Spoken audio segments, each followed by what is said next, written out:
টানা 2 বছর ইসরায়েলের বিরামহীন হামলায় গাজা এখন ধ্বংসস্তূপ ছাড়া আর কিছুই না। প্রতিদিনই হামলার শিকার হয়ে মারা যাচ্ছে শত শত নিরীহ মানুষ।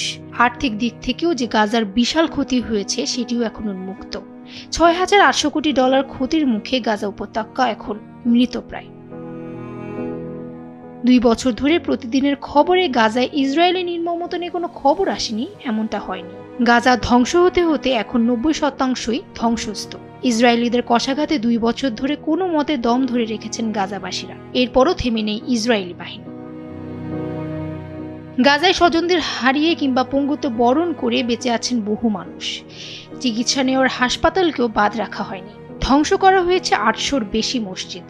কবরস্থানগুলোকেও বানানো হয়েছে হামলার টার্গেট। হামাসের আশ্রয়স্থল বলে ধ্বংস করা হয়েছে একের পর এক হাসপাতাল। এখন বাকি আর 14টি।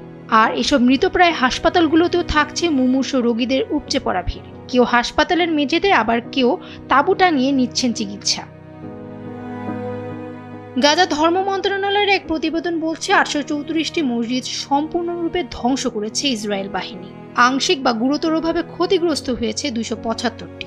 এছাড়া 3টি ঐতিহাসিক গির্জাও ধ্বংস করেছে ইসরায়েলি বাহিনী। 60টি কবরস্থানের মধ্যে 40টিতে হামলা চালিয়েছে IDF।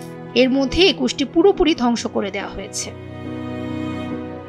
83% পর্যন্ত সংকুচিত হয়েছে গাজার অর্থনীতি। স্থানীয় প্রশাসনের হিসাব বলছে 90% অবকাঠামো এখন ধ্বংস।